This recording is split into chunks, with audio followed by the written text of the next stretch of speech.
नमस्कार। दूरदर्शन हिमाचल के कार्यक्रम इनसे मिलिए में आप सभी का स्वागत है। दर्शकों, जैसा कि आप सभी जानते हैं कि हिमाचल की संस्कृति बहुत ही समृद्ध है और सभी से भिन्न है। और यहाँ के जो कलाकार हैं, संगीतकार हैं और कवि हैं, उन्होंने हमारी लोक संस्कृति को आज तक जीवित रखा है और उन्हीं में शामिल है हमारे आज के अतिथि। आइए आपको मिलवाते हैं शक्ति चंद राणा जी से, जो कि एक संगीतकार है, गायक है, लेखक हैं और एक कवि भी हैं। सर, आपका आज के कार्यक्रम में बहुत बहुत स्वागत है। बहुत बहुत धन्यवाद जी। तो सर, आपसे हम सबसे पहले आपके प्रारंभिक जीवन के बारे में जानना चाहेंगे कि कैसा रहा आपका प्रारंभिक जीवन।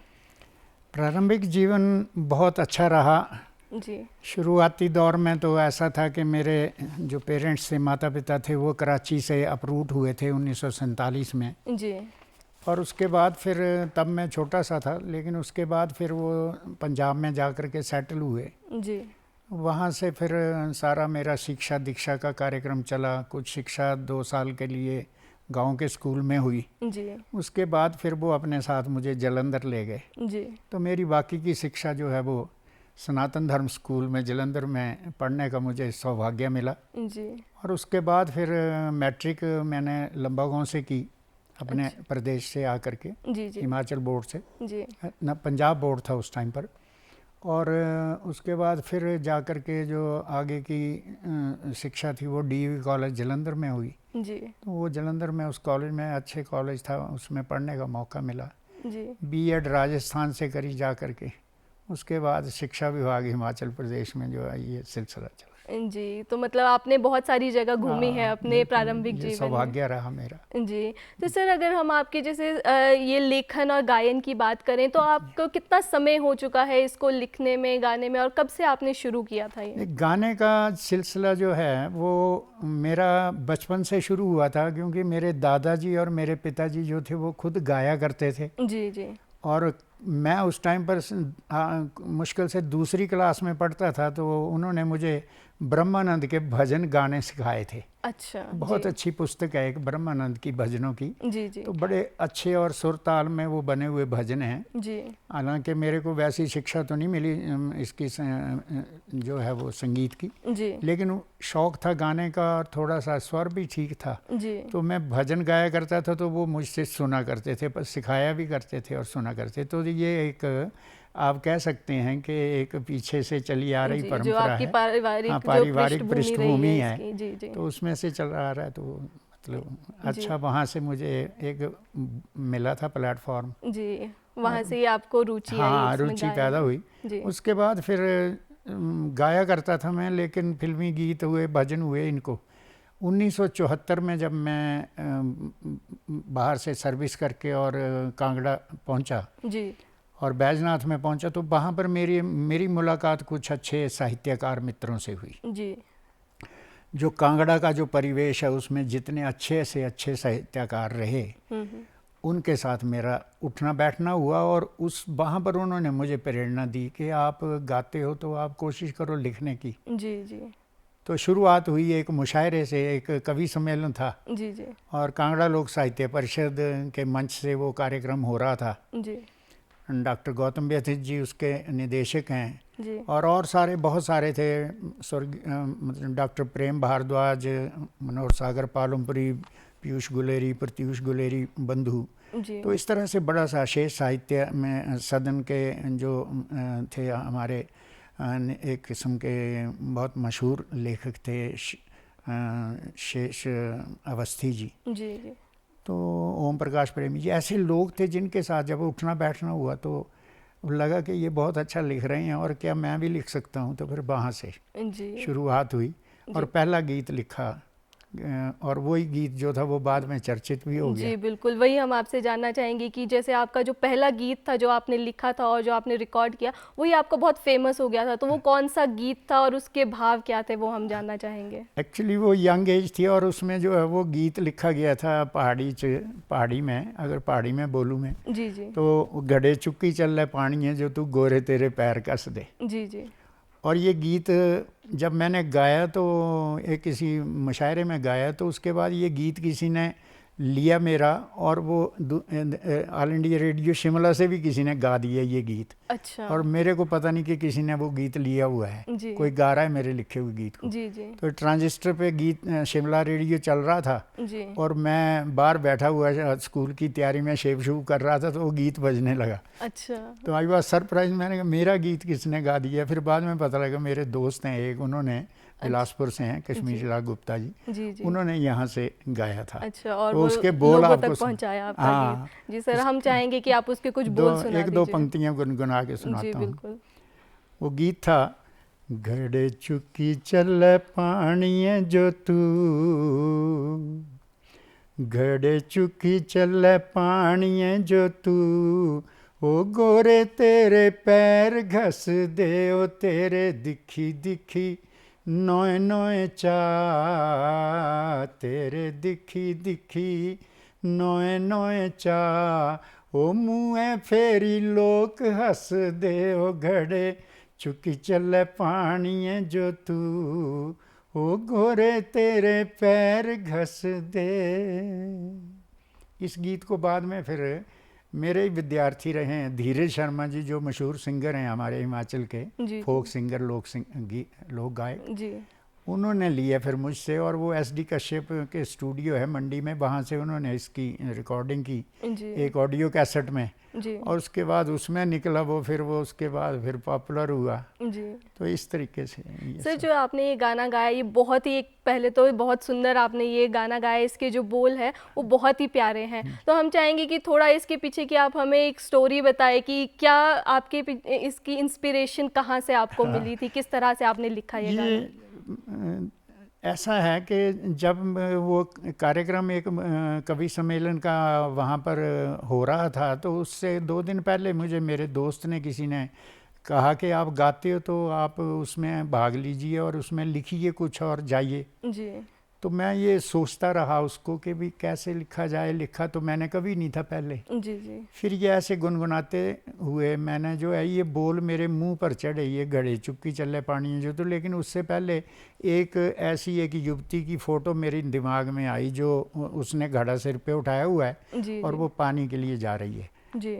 तो वर्चुअली जो है वो आपके अंदर एक इमेजिनेशन पहले आती है और उसके बाद फिर वो जो है आपके शब्द बनते हैं जी। और मैं समझता हूँ कि जो सबसे पहली लाइन आपके मुंह पर आती है जो बाद में चल करके गीत बनती है, that comes from the heavenly muse, मतलब वो माँ सरस्वती की ओर से आती है, आशीर्वाद, उसके बाद आप उनका आशीर्वाद होता है, उसके बाद आप जो है वो आगे का बंदिश जो है उसको बांधने की कोशिश करते हैं जी जी। तो ये रहा है इसकी पृष्ठभूमि में जी।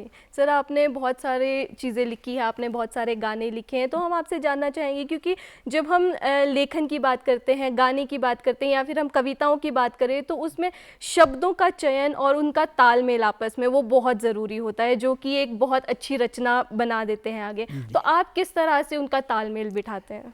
देखिए, आप गोपाल दास नीरज जी बहुत मशहूर साहित्यकार हुए हैं हमारे देश के जी जी।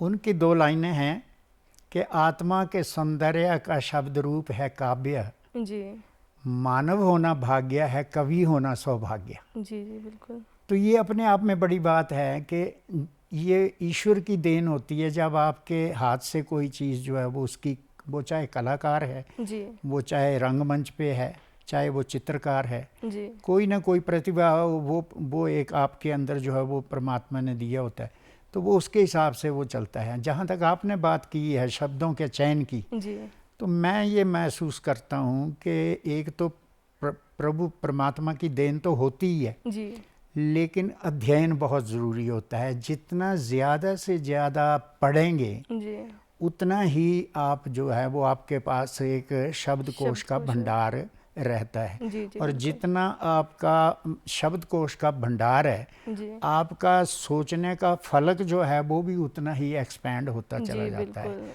तो इसलिए मैं जो है वो बढ़ जाता मैं है। ये कहूँगा कि हमारी युवा पीढ़ी भी जो है वो, जो कि किताबों से अब उसकी जो है वो एक अरुचि हो रही है जी, जी, उनको भी किताबें अधिक से अधिक अपने फ्री टाइम में जो है वो पढ़नी चाहिए, क्योंकि कोई भी किताब उठा करके आप पढ़ना शुरू करिए वो कुछ ना कुछ आपको दे लेके जाएगी। बिल्कुल। और वो आपके जो अनुभव है जीवन का, उसमें वो चीज़ जो है वो शामिल हो जाएगी। क्या पता किस मुहाज पर, किस कदम पर, किस पड़ाव पर आपको वो जो पड़ी हुई चीज़ है उसका आपको जो है वो मिल जाए, उसका प्रयोग करना पड़ जाए आपको, और वो आपके काम देगी। जी। और तो सर वो कहते भी है ना कि किताबों में ज्ञान का भंडार है, जितना आप ग्रहण करेंगे उतना अच्छा है। ऐसा लिखा था, मैंने पढ़ा है कहीं के, books are the bloodless substitutes of friends. जी जी जी। कि ये आपके वो मित्र होते हैं जो कभी आपको दगा धोखा नहीं देते। जी बिल्कुल। जब चाहो आप इनसे बात कर लो। जी जी बिल्कुल। तो सर आपने बहुत सारी किताबें भी लिखी है और आपके पास ज्ञान का भंडार भी है, क्योंकि आप अध्यापन के क्षेत्र में भी रहे हैं। तो हम आपकी किताबों के बारे में जानना चाहेंगे कि आपने कौन कौन सी किताबें आपकी जो है प्रकाशित हुई है अभी तक। ज्ञान तो कभी भी पूरा होता ही नहीं है, ये तो इतना विस्तृत है कि आदमी जो है वो 7 जन्म बार बार ले ले फिर भी ज्ञान जो है ना वो तो पूरा नहीं हो सकता। लेकिन ये हो सकता है कि हम कुछ थोड़ा बहुत इस जीवन में आए हैं, जितना अध्ययन कर लेंगे वहाँ से हम लोग जो है वो कर मतलब उसको अपने में समा लेते हैं। जी जी। जितना कर लेंगे। जहाँ तक किताबों का ताल्लुक आप कर रहे हैं जी। किताबों में मैंने लगभग जो है वो मेरी 6 या 7 किताबें जो हैं वो पहाड़ी बोली को लेकर के, कांगड़ी बोली को लेकर के, जिसको हम माँ बोली कहते हैं जी। उसकी सेवा के लिए जो है वो समर्पित हैं। अभी एक किताब 2 किताबें जो हैं वो दिल्ली में अंडर प्रिंट चल रही हैं, वो आने वाली हैं।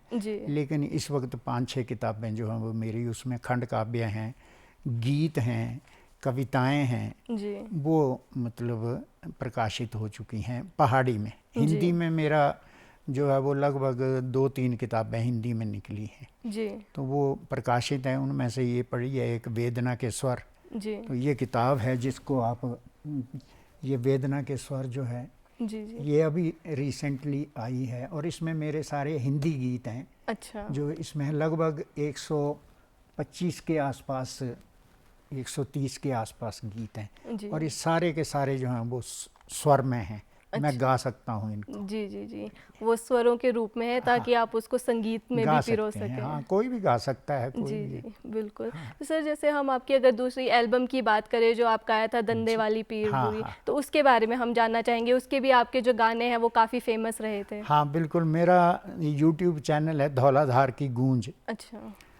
उसमें ये सबसे पहला गीत जो था ये आया था, इसमें गड़े चुक्की चल पानी है जो तू, और ये दंदेवाली पीड़ बुरी जी। ये दंदेवाली पीड़ बुरी जो ये भी धीरज शर्मा ने गाया हुआ है, लिखा मेरा है। अच्छा। अब लोग इसको जो वो दांत की दर्द से कोरिलेट करते हैं। अच्छा। वर्चुअली मैंने जो लिखा था ये गीत जी। ये लिखा था जब नेशनल लेवल पर हमारे बहुत सारे प्रांतों में ना ये जो इंसर्जेंसी चल रही थी, आतंकवाद चल रहा था, बहुत सारा कुछ जो था वो अपसेट सा हो रहा था जी। तो आदमी के 32 दांत होते हैं जी जी। तो 32 ही हमारे उस टाइम पर जो थे यूनियन टेरिटरीज वगैरह को मिला के हमारे कुल प्रांत थे जी। तो एक मन में आया और वो मैंने मतलब उसको लिखने की कोशिश की कि अगर एक दांत भी निकल जाए तो वो कितनी पीड़ा देता है।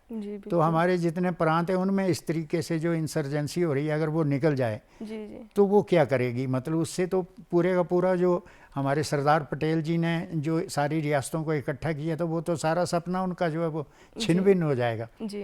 तो ये भाव था। और ऐसे महफिल में बैठे हुए थे तो किसी ने बोला कि गीत सुनाओ, तो वो गुप्ता जी जिनकी मैंने बात की जी। उन्होंने बोला मेरे दंदे बड़ी पीड़ है। अच्छा। तो दंदे वाली पीड़ बुरी दूसरे ने बोला जी। तो ये जो लाइनें थी ना ये एकदम आई। तो उसको मैंने जो है वो फिर बंदिश की उसकी, और उसको ये नेशनल इंटेग्रेशन के ऊपर मैंने ये गीत लिखा है। एक बंद सुनाता हूँ इसका मैं शुरू का जी। ओ दंदे वाली पीड़ बुरी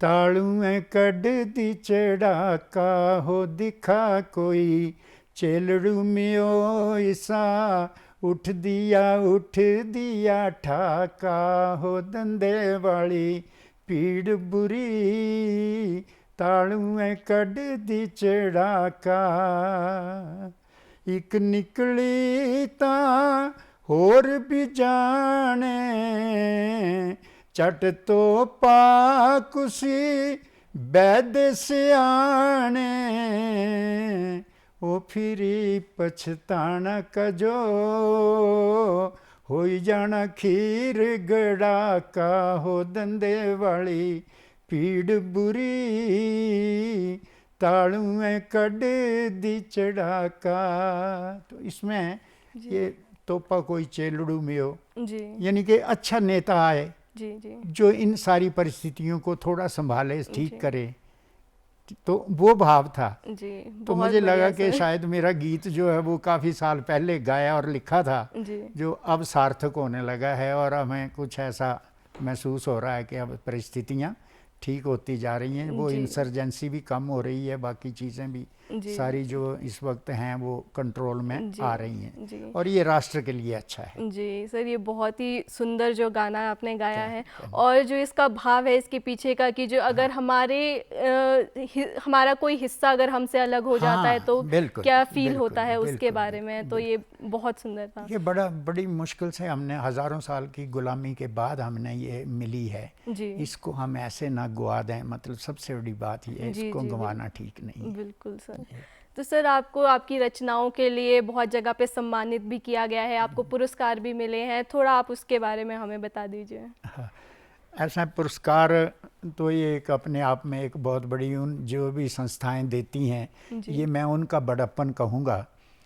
वैसे तो ये है कि ये आदमी के अंदर जो कहीं पर भी कोई छिपी हुई प्रतिभा है उसको सम्मानित करना भी चाहिए और होनी भी चाहिए, वो चाहे मैं हूँ चाहे आप हैं। बिल्कुल सर। तो मैं उनका सभी का आभार भी व्यक्त करता हूँ और बहुत सारी संस्थाएं हैं, पहाड़ी विकास संगम है एक संस्था, एक राष्ट्रीय कवि संगम हिमाचल प्रदेश है जिसका मैं इस वर्तमान प्रभारी हूँ हिमाचल प्रदेश के राष्ट्रीय कवि संगम का। अच्छा। और शेष साहित्य सदन का मैं मतलब फाउंडर डायरेक्टर भी हूँ, निदेशक भी हूँ।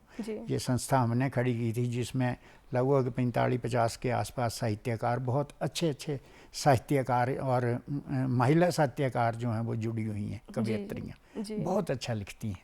तो ये सौभाग्य है, उन्होंने भी सम्मानित किया। बाकी बहुत सारे मानसरोवर साहित्यिक मंच राजस्थान से जो है वो आए दिन कोई ना कोई सम्मान, मेरे गीत कोई कविता कोई जाती है तो उसके ऊपर वो सम्मानित करते रहते हैं जी।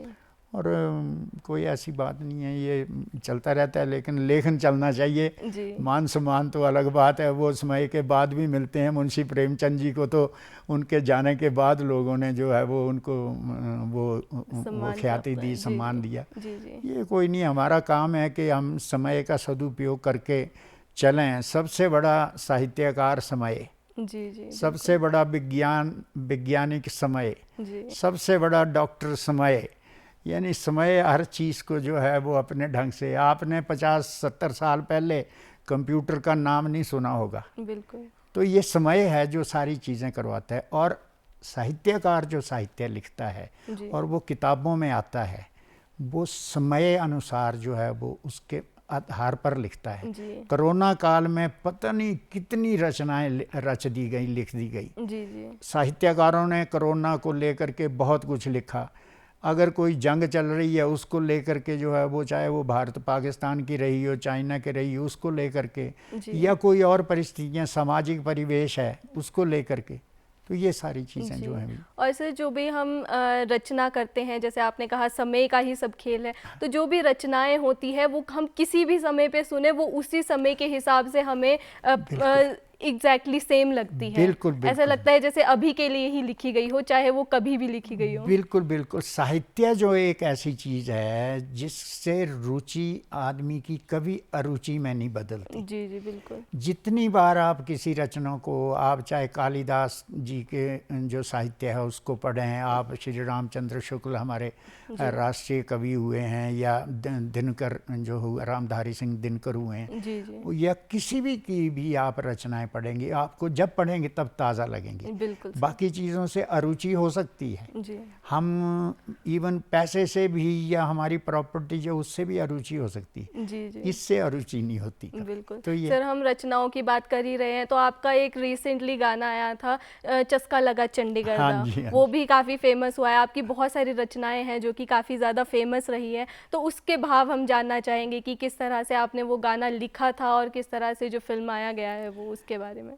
चस्का लग गया चंडीगढ़ दा, ये मेरी आज तक की जितनी रचनाएं मैंने लिखी हैं, मेरा ख्याल है पता नहीं 5,000 या 7,000 से ज़्यादा रचनाएं हैं। जी जी। लेकिन ये गीत जो थे ये माँ सरस्वती की देन है। और जब ये लिखने लगा मैं इसको, तो मेरे मन में पीड़ा थी, जो समाज के अंदर विसंगतियाँ आ रही थी तो उसको लेकर के थी, और मैंने उनका वर्णन इसमें किया और ये हाथों हाथ लोगों ने लिया। मैं आपको इसके 2 शब्द सुनाता हूँ। बिल्कुल।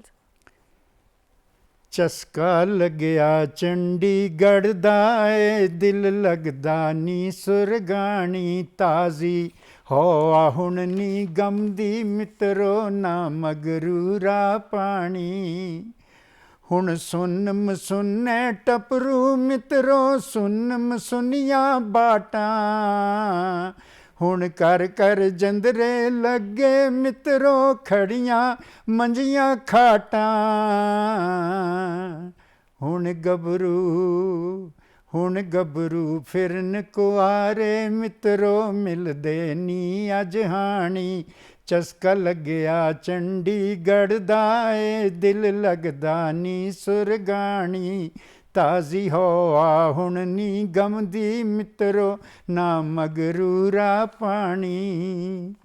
हुण पैंट पलाजो पांदे ने कुण चोलियां डोरियां लांदे। हुण पिज्जा बर्गर चलदा है कुण पत्त भटूरू खांदे। अज गऊआं फिरन अवारा मित्रो कूणा टंगी मधानी। चस्का लगया चंडीगढ़ दा ए, दिल लगदा नी सुरगानी ताजी होआ हुण नी गमदी मित्रो ना मगरूरा पानी। बहुत खूब सर जी। तो ये इसमें देखिए कि शादियां नहीं हो रही बच्चों को, इसके मतलब उनके रिश्ते नहीं हो रहे हैं, लड़के कुंवारे फिर रहे हैं जी। गौएं जो हैं वो सड़कों पर हैं जी। इसके अलावा जो आज का हमारा खाने पीने का जो लहजा है, अंदाज़ है, बदल गया। हालांकि ये प्रूव हो चुका है कि जब आप पारंपरिक अपने जो खाने हैं या ट्रेडिशनल जो खाने हैं उनको खाएंगे तो आपको बीमारियां कम लगेंगी जी। लेकिन अब युवाओं को क्या कहें तो बाकियों को क्या कहें, ये ज़्यादा करके जो है आजकल फास्ट फूड का ज़माना, तो उससे बीमारियां पैदा हो रही हैं। मेरी 1-2 डॉक्टर से भी बात हुई तो उन्होंने कहा सबसे बड़ा रीज़न आज जो है बीमार होने का वो है ये जो फास्ट फूड है। जी जी जी। तो इस करके जो है वो थोड़ा सा हमारी युवा पीढ़ी को इस बारे में ज़रूर सोचना चाहिए। जो चीज़ें हमारे सेहत के लिए ठीक नहीं है वो हमारे बुज़ुर्गों ने, हमारे ऋषियों मुनियों ने पहले ही टेस्ट करके जो है वो ये हमें बता दी हैं कि आपको इस तरीके से ये अपना से रखना है। जी बिल्कुल। तो सर आपकी इतनी सुंदर रचनाएं होती है तो मैं जानना चाहूँगी कि आपकी जो गीत है उसमें सामाजिक सरोकार क्या है, किस तरह से आप इसको देखते हैं? देखिए बड़ा सुंदर प्रश्न किया आपने। ये सामाजिक सरोकार में आज साहित्यकार जो है वो अगर समाज के बीच में घट रही कुछ या उत्पन्न हो रही विसंगतियों को अगर वो अपने गीतों में नहीं लेगा, उनको एड्रेस नहीं करेगा, उनके साथ वो उसका जो वो जुड़ाव नहीं होगा, तो वो कैसे पता लगेगा कि समाज को किधर जाना है, समाज किधर जा रहा है। जी जी। तो मैं आपको एक छोटी सी अपनी इसी में ताज़ा रचना जो है अभी रिसेंटली एक पालमपुर में घटना हुई और उस प्रकरण को लेकर के मैंने गीत लिखा, तो उसके चंद शब्द जो हैं वो मैं आपसे शेयर करता हूँ कि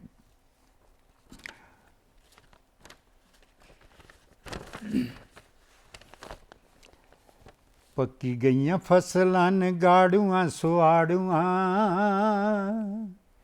पक्की गईयां फसलां गाड़ुआं सुआड़ुआं, हो तोपी रख मित्रा तू ठींबियां नहाड़ुआं, ओ तोपी रख मित्रा तू ठींबियां नहाड़ुआं, ओ लाई ने प्रीत खाने के दराटां वाले, हो रखने नी सिरे पर गिद्दू कदी, हो मिलना नी छड्डा हुण, मिलना नी छड्डा हुण बाटां कन्ने लाड़ुआं, हो पक्की गईयां फसलां गाड़ुआं सुआड़ुआं, हो पक्की गईयां फसलां गाड़ुआं सुआड़ुआं। तो ये मतलब कुछ 1-2 बात मैंने आपसे सुनाई। इसमें क्या है कि जब समाज में कोई घटना हो रही होती है, साहित्यकार जो है वो उस घटना को लेकर के कुछ जिसको आप कह सकते हैं कि सुधारात्मक जो उसका दृष्टिकोण रहता है वो चाहिए होता है कि हमें थोड़ा सा नियंत्रित करना है। 25 साल तक हमारा ब्रह्मचर्य आश्रम है, उसमें हमने पढ़ने का काम करना है, ज्ञान अर्जित करना है। तो ऐसे ही 25 से 50 तक आगे चलना है, जो अलग अलग हमारी जो स्टेजेस बनाई है लाइफ की। तो हमारा विद्यार्थी जीवन जो है उसमें बहुत संयमित रहने की ज़रूरत रहती है हमें। तो अगर हम नहीं रहेंगे तो वो लक्ष्मण रेखा पार होगी, लक्ष्मण रेखा पार होगी तो फिर ये प्रकरण होंगे जो पालमपुर में अभी रिसेंट। इसलिए हमें अपने जो स्टेजेस है उसको बहुत भावनाओं को, भावों को, इमोशंस को बहुत नियंत्रित होके चलना चाहिए। बिल्कुल सर, आपने बहुत ही सुंदर हमें कविता सुनाई और आपकी जो इतनी प्यारी प्यारी रचनाएं हैं वो हमें बताई है। आपने अपना जो अनुभव है हमसे साझा किया, उसके लिए आपका बहुत बहुत धन्यवाद। तो दर्शकों, आज के कार्यक्रम में हमारे साथ थे शक्तिचंद सर और इनकी रचनाओं के बारे में आपने देखा और हमें यकीन है कि आप इनसे ज़रूर इंस्पायर हुए होंगे। और आज के कार्यक्रम में केवल इतना ही। आपसे फिर मुलाकात होगी अगले अंक में। तब तक के लिए हमें इजाज़त दीजिए। नमस्कार।